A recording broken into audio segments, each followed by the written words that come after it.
Well, now's the time of year when all those prestige blockbuster movies come to theaters, but the new DVD Blu-ray release of this year's Mission Impossible Fallout is a chance to get a second look at one of the most pulse-pounding action movies ever made. I dropped by the International Spy Museum in Washington, D.C. to meet up with one of the film's co-stars, Norwegian actor Christopher Joner, and with CNN newscaster Wolf Blitzer, who plays himself in the movie. Or does he? Did we get it? Of course we got it.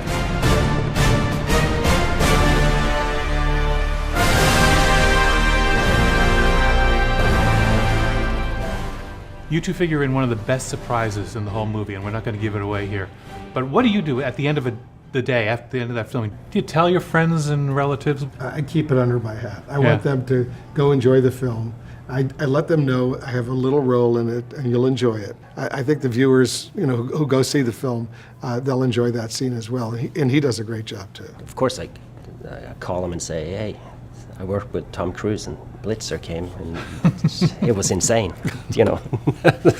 Wolf, you're the latest in a long line of TV anchors who have made movies. Edward R. Murrow was in Sink the Bismarck. Eric Sevareid was in The Right Stuff. Is there an appeal to stepping out of that newsman's skin, although you're still playing a newsman? I'm playing a role I've worked on my whole career, so I'm pretty. You were born to play this part. part. I was born to play Wolf Blitzer, so it's a role I can do.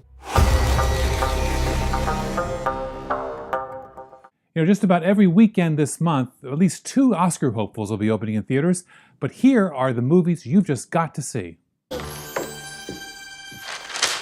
Mary, Poppins, you came back. you seem hardly to have aged at all. Really? One never discusses a woman's age, Michael. Would have hoped I taught you better. Topping the must-see list is Mary Poppins Returns, with Emily Blunt stepping into the dancing shoes worn so memorably by Julie Andrews more than 50 years ago.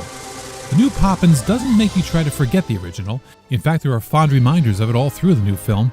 But from the soaring songs to the stellar cast, you'll find a whole new appreciation for the folks on Cherry Tree Lane.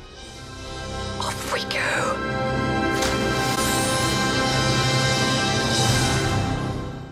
Christmas Day itself is going to be really interesting in the multiplex. 3 wildly different films are opening on December 25th, and none of them are for kids.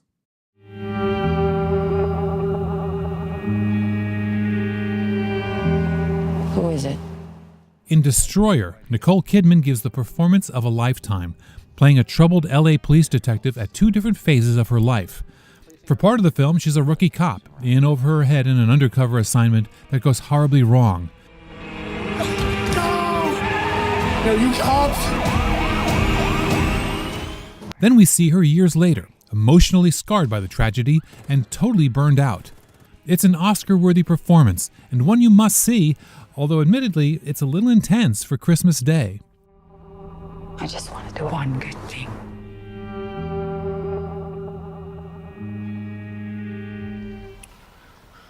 What do you say?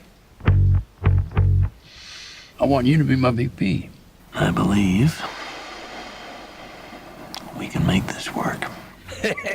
Speaking of intense, Christian Bale makes his case for a Best Actor Oscar playing former Vice President Dick Cheney in the quirky political drama Vice.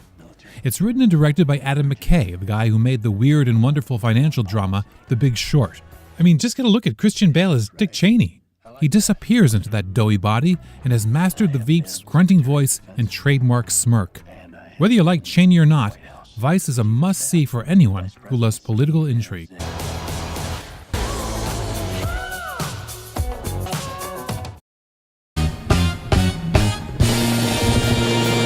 There are 178 laws that differentiate on the basis of sex. Women can't work overtime. We have to get credit cards in our husband's name. We're not allowed to work in mine. This is amazing. The third big Christmas Day opening will be On the Basis of Sex, which really isn't a sexy movie at all. It's the story of Supreme Court Justice Ruth Bader Ginsburg's first case as a young lawyer, a sex discrimination suit in the early 1970s. If the law differentiates on the basis of sex, then how will women and men ever become equals? Armie Hammer plays Ginsburg's loyal husband, and Kathy Bates turns up as a pioneering female attorney. What did you say your name was? Ruth Bader Ginsburg. Although an excellent documentary about Ginsburg was already a big hit this year, On the Basis of Sex tries to paint a more human portrait of the legendary judge. The word woman does not appear even once in the U.S. Constitution. Nor does the word freedom, Your Honor. I feel the fire begin to rise.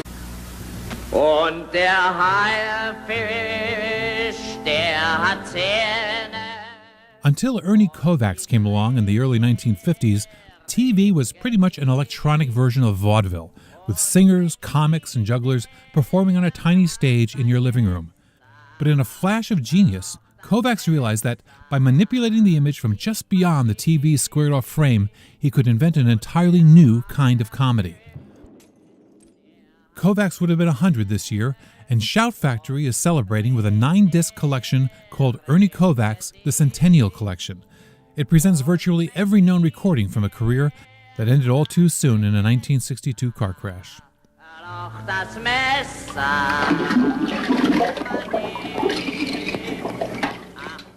And that's our podcast.